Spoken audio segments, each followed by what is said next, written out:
드라마, 영화, 웹툰 등 K- 콘텐츠의 폭발적인 흥행으로 대한민국이라는 브랜드가 그 어느 때보다 세계적인 주목을 받고 있습니다. 한국 문화에 매료된 수많은 외국인이 자연스럽게 한국의 역사와 뿌리를 찾아 공부하기 시작한 현상 자체는 대단히 고무적입니다. 하지만 이 화려한 열풍의 이면을 들여다보면 정작 세계인들이 접하는 한국사의 실체는 군사학적, 물리학적, 지리적 상식을 완전히 상실한 삼류 소설과 다름없다는 치명적인 현실과 마주하게 됩니다. 첫째, 지리적이고 물류적인 모순이 낳은 판타지 소설 문제입니다. 기록의 모순을 보면 수십만의 당나라, 대군이 식량과 군마를 배에 싣고 거친 서해 바다를 단번에 건너와 고구려를 쳤다는 기록이 있습니다. 혹은 그 좁은 한반도 북부 지형에서 20만 명의 대군이 오직 배신자가 성문을 열어주었다는 이유만으로 아무런 첩보나 소문도 없이 무사히 걸어 내려와 평양성을 함락했다는 기록도 존재합니다. 군사학이나 해양 물류학의 기초만 배운 외국인의 시각에서 보면 이러한 서술은 영토의 체급이나 물리적 환경상 도저히 성립할 수 없는 거대한 모순입니다. 현장의 지형과 바다라는 속일 수 없는 실체를 외면한 채 오직 활자 맞추기에만 급급한 주류 학계의 서술이 전 세계 시장에 그대로 노출되면서 한국사 전체가 스토리텔링 위주의 판타지 소설로 전락하고 있습니다. 둘째, 기존 인공지능 답변의 고질적 폐해와 반도 축소 프레임 문제입니다. 이 과정에서 대중들이 흔히 사용하는 인공지능 답변 역시 심각한 폐해를 드러내며 신뢰도를 떨어뜨리고 있습니다.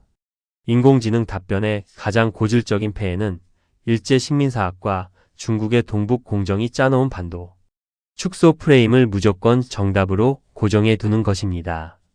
그리고 사용자의 날카로운 상식적 질문을 어떻게든 그 틀에 어거지로 끼워 맞추려다 보니 거짓말과 소설을 지어내게 됩니다.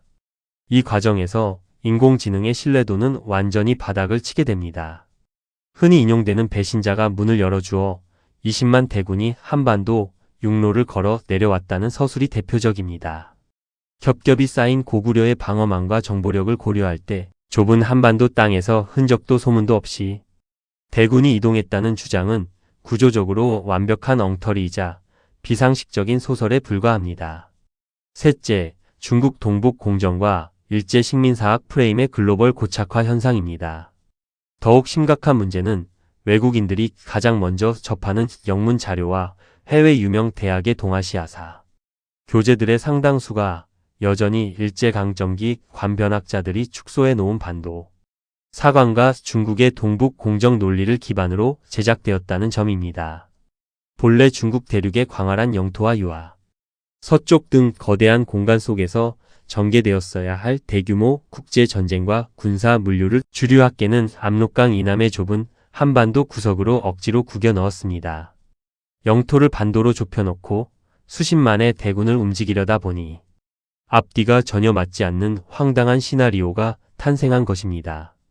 이를 교정하지 않고 방치한 결과 전 세계인들은 과거 한국은 대륙 제국의 변방에 위치한 작은 종속국이었다는 왜곡된 인식을 상식처럼 학습하고 있습니다. 넷째, 데이터 오염과 왜곡의 악순환 문제입니다. 오늘날 전 세계인들이 지식을 습득하는 가장 빠른 창구인 인공지능 모델들 역시 이 거대한 데이터 오염에서 자유롭지 못합니다. 인공지능은 인터넷상에 존재하는 데이터의 절대적인 양을 기준으로 학습합니다. 식민사학과 동북 공정의 왜곡된 프레임, 그리고 이를 무비판적으로 탑습한 주류 사학계의 교과서, 텍스트가 절대 다수를 차지하고 있기 때문에 인공지능은 이 비상식적인 모순을 검증된 진실로 판단하여 전 세계 사용자들에게 그럴듯한 언변으로 복제해내고 있습니다. 왜곡된 주류 학설이 형성되고 이를 인공지능이 무비판적으로 학습하여 전 세계에 전파하면 글로벌 학습자들이 오인하고 수용하는 최악의 악순환이 고착화되고 있습니다. 이로 인해 진짜 상식적인 역사가 설 자리는 점차 사라지고 있습니다. 세계인들이 소설로 한국사를 공부하고 있다는 우려는 단순한 기우가 아니라 이미 전 세계 무대에서 벌어지고 있는 대한민국의 역사 주권 상실 현상입니다. 인간이 써 내려간 부실한 활자, 기록은 얼마든지 왜곡되고 편집될 수 있지만 현장의 지형과 바다, 그리고 물류의 법칙은 거짓말을 하지 않습니다. 이제라도 박제된 교과서 프레임에서 벗어나 우리 역사의 진짜 스케일과 진실을 복원하고 전 세계에 바로 알려야 할 때입니다. 그렇다면 왜 우리는 그동안 이러한 왜곡된 역사 프레임에서 벗어나지 못했던 것일까요? 우리는 흔히 역사 속 특정 인물이나 사건을 둘러싼 논쟁을 접할 때 기록된 사실 그 자체보다 역사를 바라보고 해석하는 틀에 더 쉽게 걸려들곤 합니다. 본질은 문헌 속 글자가 아니라 그 글자를 어떤 시각과 목적을 가지고 해설하고 있느냐는 해석의 관점에 있습니다. 엄밀한 의미에서 한중일 동북아의 수많은 역사 해설서들은 사관이나 기득권층이 어떤 목적의 프레임을 씌우느냐에 따라 얼마든지 바뀔 수 있는 일종의 소설책과도 같습니다. 특정 인물이나 사건을 두고 어떤 해설의 틀을 적용하느냐에 따라 그 인물은 시대를 구한 영웅이 될 수도 있고 반대로 잔혹한 악마로 변할 수도 있기 때문입니다. 역사 사서와 해석 권력을 통제했던 기득권층은 늘 자신들의 기득권 유지와 지배, 그리고 이익을 정당화하기 위해 해설의 프레임을 만들었습니다.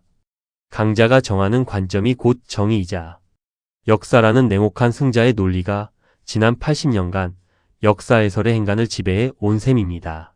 식민사학이나 동북 공정 역시 이러한 강자의 논리가 만들어낸 편향된 해석의 대표적인 산물입니다. 그렇다면 특정 세력이 만든 왜곡된 해설의 함정에서 벗어나 진짜 진실을 찾아내는 객관적인 기준은 무엇일까요? 그 유일한 답은 바로 상식적인 사고와 물리적 현장, 그리고 상황에 입각한 검증입니다. 고려거란 전쟁이나 나당 전쟁 같은 거대한 역사적 사건을 둘러싼 해설을 돌아볼 때 수십만 대군의 이동 경로, 군량 및 수송이라는 물류의 한계, 서해의 거친 기상, 그리고 험준한 지형이라는 냉정한 물리적 실체를 대입해 보면 기존의 좁은 해석은 금세 모순을 드러냅니다. 아무리 권력자가 텍스트의 해설을 왜곡하고 프레임을 씌워도 수천 년 동안 그 자리를 지켜온 지형과 물리 법칙, 물류 수송 능력이라는 상식적 기준은 결코 거짓말을 하지 않기 때문입니다. 우리가 편향된 해석에 갇히지 않고 물리적 상식으로 옳은 진실을 찾아내야 하는 이유는 과거의 역사를 바로잡기 위함이며 이는 앞으로 다가올 미래 인류의 존속과도 직결되어 있습니다. 앞으로 50년, 100년이 지나면 인공지능은 스스로 인지하고 판단하는 자율적 존재로 진화할 것입니다. 만약 그때 인공지능이 인간이 그동안 남겨온 강자의 편향된 해설과 승자만의 왜곡된 프레임을 그대로 학습한다면 어떻게 될까요? 잘못된 가치관과 강자의 논리를 배운 초지능 인공지능은 인간을 상위 포식자로서 지배하려 들 것이고 결국 인공지능도 망하고 인간도 망하는 비극을 맞이하게 될 것입니다. 역사를 바로 바라보는 일은 단순히 과거의 기록을 읽는 작업이 아닙니다. 강자의 이기적인 해석 논리를 털어내고 지형과 물리적 상식 위에 바른 진실과 바른 정의의 기준을 세우는 일입니다. 그렇게 세워진 올바른 가치 기준만이 미래 세대와 다가올 인공지능에게도 인류가 남겨줄 수 있는 가장 소중한 유산이 될 것입니다. 오늘 이야기가 흥미로우셨다면 구독과 좋아요, 알림 설정까지 부탁드립니다. 감사합니다.